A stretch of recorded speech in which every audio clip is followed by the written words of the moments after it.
What's up, guys? I'm Jake B, and this is a Polyphasic Sleep update. So I haven't done one of these in a while. I've been doing a lot of more instructional tips videos, but I wanted to talk about my journey in Polyphasic Sleep, some of the struggles I've had recently, and kind of where I'm going with my Polyphasic Sleep over the next month or two. So I've been doing Polyphasic Sleep for 3 months. I do the Everyman 3 schedule.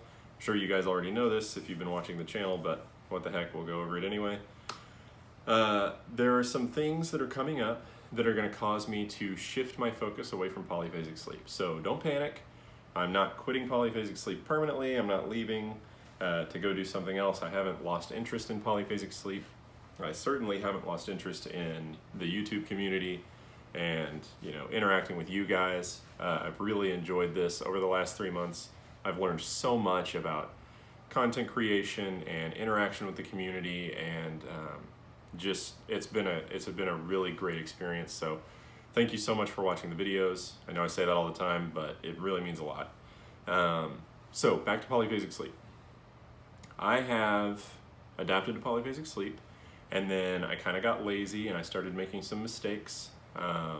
Over the last month, I've had some oversleeps. I even had like a 10-hour sleep more recently, and it made me realize that I need to refocus my efforts.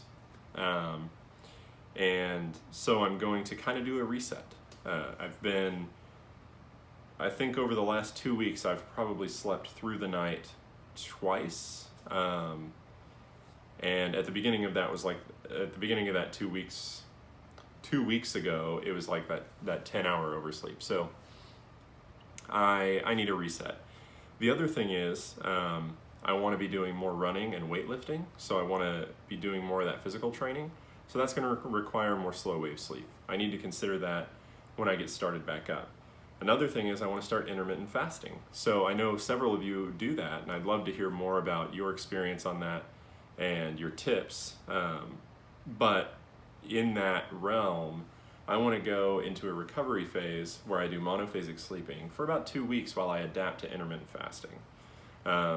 Intermittent fasting, one of the things that makes it a lot easier is that you're sleeping for 8 hours of that fasting period.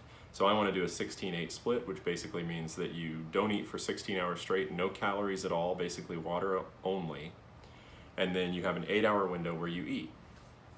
Now, when you're a monophasic sleeper, you can eat at like 6 o'clock at night. This is what I would do. Eat at like 6 or 6:30, fall asleep at 9 o'clock, wake up 8 hours later, which is 5 a.m., and then basically you only have 5 hours of wake time before you can eat.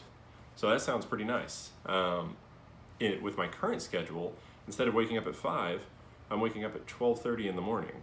So instead of 5 hours of wake time without food, I have like 9.5 hours of wake time without food, which is going to make it a lot harder to adapt. So I'm going to go to monophasic. At the same time, I'm going to start intermittent fasting, hopefully adapt to intermittent fasting, get acclimated to that, and then I'm going to move back into polyphasic sleep so that I can combine the two. Now, I talked about working out, lifting weights. I'm going to need more slow wave sleep. So what I'm going to do for that is, instead of going back into E3, which I've been doing for 3 months, I'm going to do E2 probably. That's going to give me 5 hours of core instead of 3.5 hours of core. It's going to give me more slow wave sleep and hopefully allow me to recover more easily.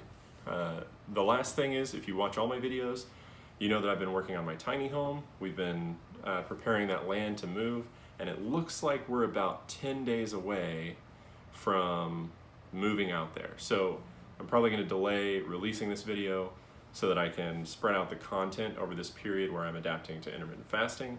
So by the time you watch this, I'm probably more like 3 days away, or we may actually be moving at this point. The reason I'm doing that is because it's going to be harder for me to make content other than maybe the vlogging videos while I'm not doing polyphasic sleep. Because, for instance, right now it's like 1:30 in the morning. This is when I have time to make the videos. So while I'm adapting to intermittent fasting and off of polyphasic sleep, it's going to be harder for me to make content, but I'm going to record some videos so that I have content to put out while I'm in that period. So that's the plan. go from E3 to monophasic for a couple weeks, do intermittent fasting, go back into E2 so that I can start working out and running more. So that'll be good. And that's it, basically. That's my update. I'm hoping to put out more content on Polyphasic Sleep once I go back into it. I'll be adapting to E2, so that'll be a slightly different experience than the first time. And I'll be able to share those experiences with you guys. So that's it. If you like this video, hit the like button. If you're new around here, hit the subscribe button and check out some of my other videos where I talk about how to succeed on Polyphasic Sleep. And I will see you in the next video. Have a good day.